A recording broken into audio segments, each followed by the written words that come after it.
Hello दोस्तों। आज का जो वीडियो है वो यस बैंक के शेयर के एनालिसिस के ऊपर है।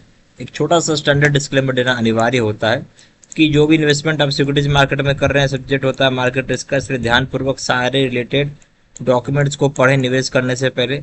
जो वैल्यू होता है इन्वेस्टमेंट करने का और जो इनकम आप इससे कमाना चाहते हो सकता है इनकम आपका घट जाए, हो सकता है आप इनका इनकम बढ़ जाए, या हो सकता है जो ओरिजिनली पैसा आपने निवेश किया होगा वो मिले भी ना। पास्ट परफॉर्मेंस किसी प्रकार का गारंटी नहीं देता कि फ्यूचर में ऐसा रिजल्ट होगा।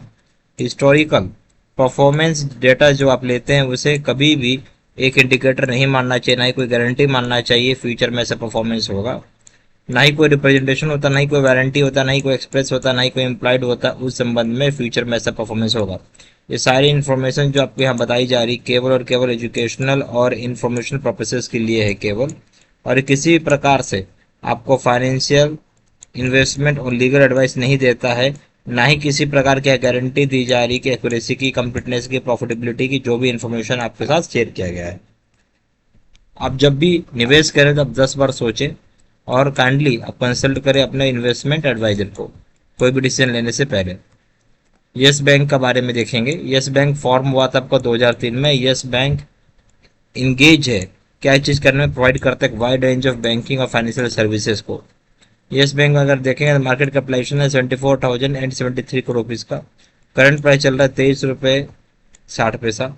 हाई और लो देखेंगे 225 रुपये 80 पैसे का हाई बनाया है, लो बनाया 17 रुपये 12 पैसे का, 17 रुपये 20 पैसे का। स्टॉक का प्राइस टू अर्निंग हो जाएगा 21.1 टाइम से, बुक वैल्यू हो जाएगा 16.3 रुपीज़ का है। डिविडेंड यील्ड हो जाएगा, डिविडेंड यील्ड कुछ नहीं देता। Return on capital employed ROCE है 5.98 जो कि काफ़ी कम है। रिटर्न ऑन कैपिटल इक्विटी हो जाएगा 7.910, ये भी काफ़ी कम है। फेस वैल्यू हो जाएगा शेयर का 2 रुपये का शेयर है। हम देखेंगे यस बैंक का परफॉर्मेंस कैसा रहा है पिछले, अब बात कर सकते हैं 5 दिन में 0.76% निगेटिव रहा है। अगर वही बात करेंगे पिछले एक महीने में तो वो आपका भी निगेटिव रहा है, 7.65% हो जाएगा निगेटिव। अगर वही बात करेंगे 6 महीने में 3.38% का पॉजिटिव रिटर्न आया है। अगर वही बात करेंगे ईयर टिल डेट का तो 9.49% पॉजिटिव रिटर्न आया है। अगर वही बात करेंगे एक साल का तो 16.83% पॉजिटिव रिटर्न आया है। अगर वही बात करेंगे 5 साल का तो 5 साल में क्या वैल्यू था इसका, 16 जुलाई 2021 को दाम था 13 रुपये 40 पैसा, उस हिसाब से 75.60% का पॉजिटिव रिटर्न आया है। ठीक है। और बट येस बैंक का असली कहानी अब चालू होगा। ठीक है। ये जब लॉन्च हुआ था तब बहुत कम दाम था इसका। सोचिए आज की डेट में कितना साल हो गया, 2003-4 का आसपास का है लॉन्च। नहीं, मान के चलिए 2003 का, 2005 का ये लॉन्च है। अगर 2005 का ये लॉन्च है उस समय से अभी तक रखे तो मात्र 90.2% आपको मिला। हालांकि स्टॉक बहुत अच्छा कर रहा था। अगस्त देखें 24 अगस्त 2018 तक बहुत कुछ दिक्कत नहीं था, 374.20 था, यानी 374 रुपये। हुआ ये यहाँ पे जो इस बैंक के पुराने चेयरमैन थे, चाहे CEO थे, राणा कपूर, उन्होंने यहाँ पे कुछ बोल सकते हैं घपला किया है ना। राणा कपूर ने क्या किया, मिस इंफॉर्मेशन दिया, चाहे बोलिए कि आप या कुछ रॉन्ग एक्टिविटी बोल लीजिए, ज़्यादा अच्छा लगेगा। रॉन्ग में एक्टिविटी में पाए गए कि लाइक हुए लोन उतना नहीं रिपोर्ट कर रहे हैं, उतना ज़्यादा लोन है।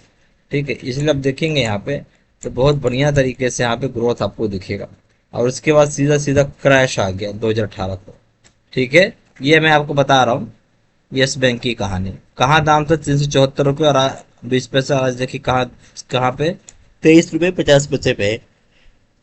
तो ये कहानी है जो इसके चेयरमैन CEO जिन्होंने कंपनी बनाई थी उन्होंने ऐसा गलत सलत काम किया। तो ये चीज, अब आइए क्वार्टरली रिजल्ट के ऊपर। तो हमें यहाँ पे मार्च 2026 को कंपेयर करना है मार्च 2025 के साथ।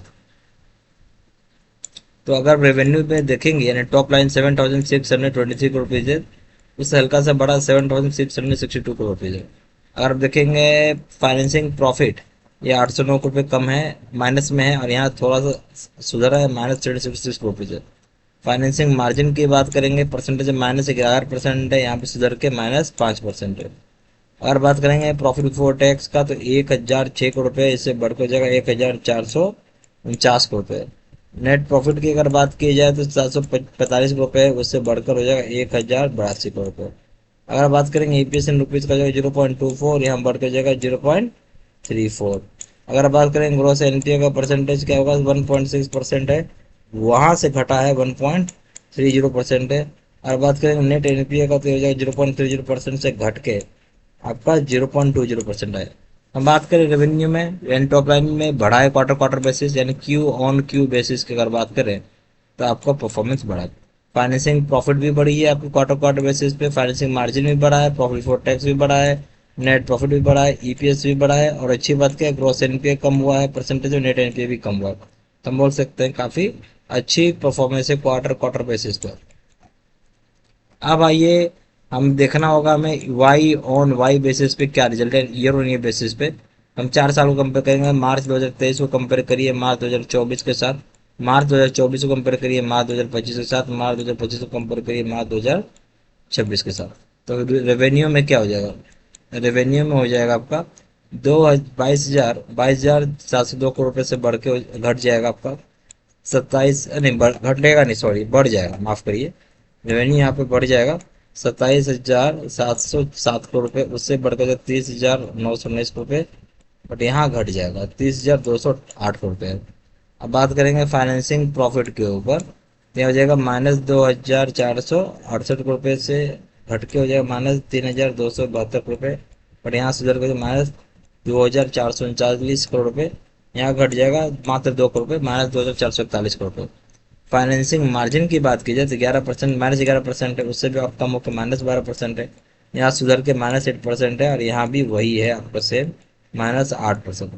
हम बात करेंगे प्रॉफिट बिफोर टैक्स का, ये जो 981 करोड़ से बढ़कर जाएगा 1,538 करोड़, उससे और बढ़कर जाएगा 3,224 और बढ़कर जाएगा 4,643 करोड़।